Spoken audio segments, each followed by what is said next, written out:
सियावर रामचंद्र महाराज की जय। गुरुदेव वशिष्ठ जी को देखकर राम लक्ष्मण अनुराग में भर गए।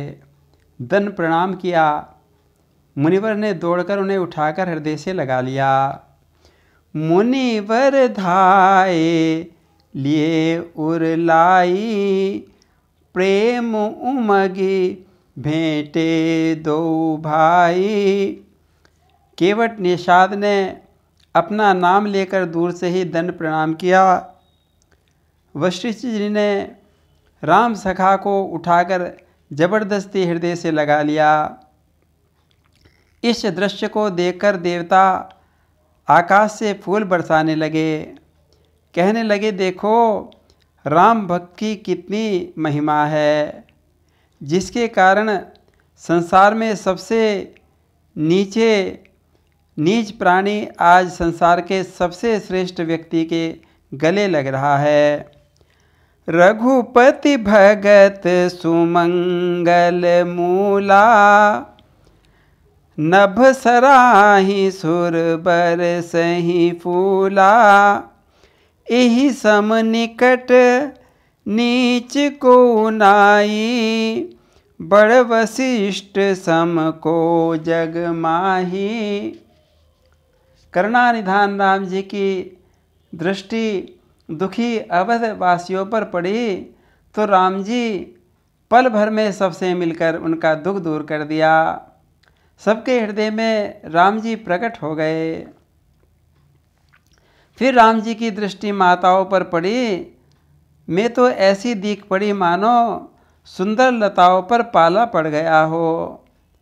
राम जी ने सबसे पहले माता केकई के दर्शन किए।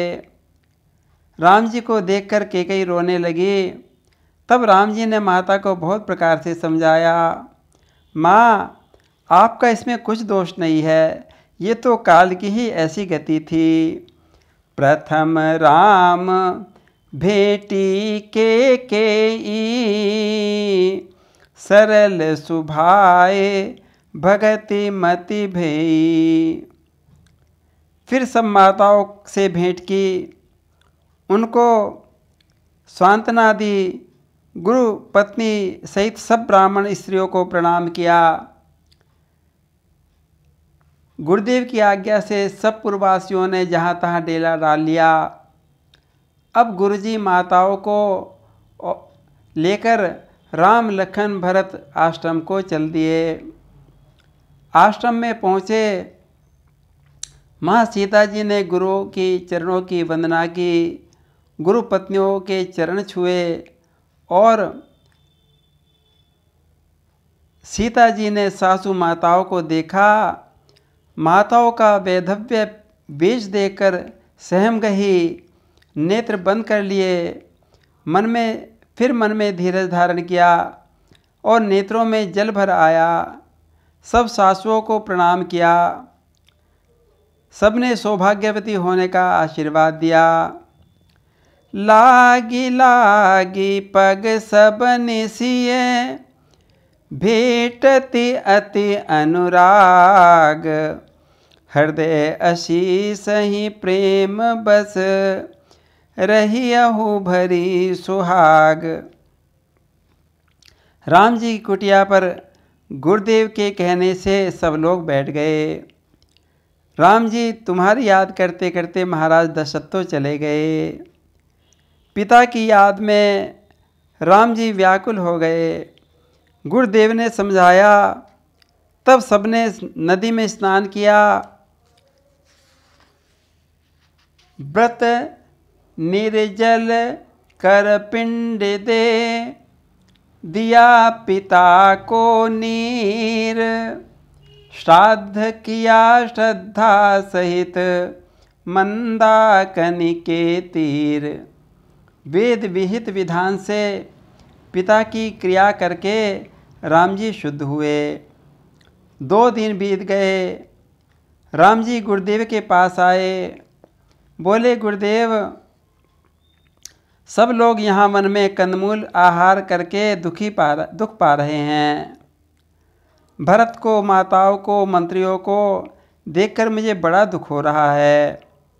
उधर अयोध्या सूनी पड़ी है। हे नाथ, अब आप सबके साथ अयोध्या को लौट जाएं।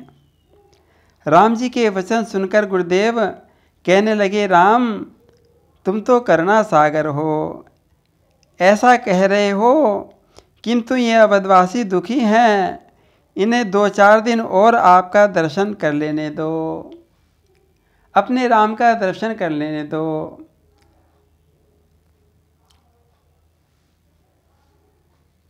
धर्म सेतु करुणायतन, कस न कहु अस राम, लोग दुखित दिन दुई दुरस,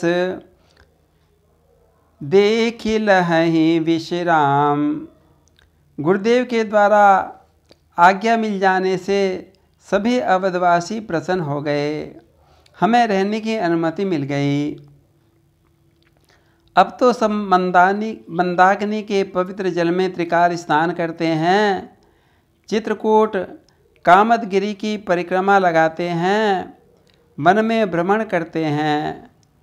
वन के कोल की रात भील अपने अवध के मेहमानों की बहुत प्रकार से फल फूल मूल अंकुर आदि से और दोनों में भर भर कर शहद लाते हैं, सेवा करते हैं। बदले में अवधवासी उन्हें पैसे देते हैं तो मैं लेते नहीं, राम की दुहाई देकर कान में हाथ रख लेते हैं। कहते हैं, आप तो हमारे प्यारे मेहमान हो, हम नीचों को भाग्य खुल गए जो आप महात्माओं का दर्शन हो रहा है, आपकी सेवा हो रही है।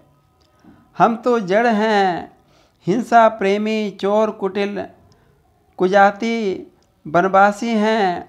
हमारा बस चलता तो हम आपसे आपके कपड़े बर्तन चुराकर भाग जाते। ये तो राम की कृपा से हमसे कुछ सेवा बन पड़ रही है। तुम प्रिय पाहुने बन पग धारे, सेवा जोग न भाग हमारे। वनवासियों की यह बात सुनकर अवधवासी सुखी हो गए। इधर श्री सीता जी ने अपनी दिव्य माया से अनेकों रूप धारण करके अलग अलग सभी सासुओं माताओं की सेवा की और आशीर्वाद पाए।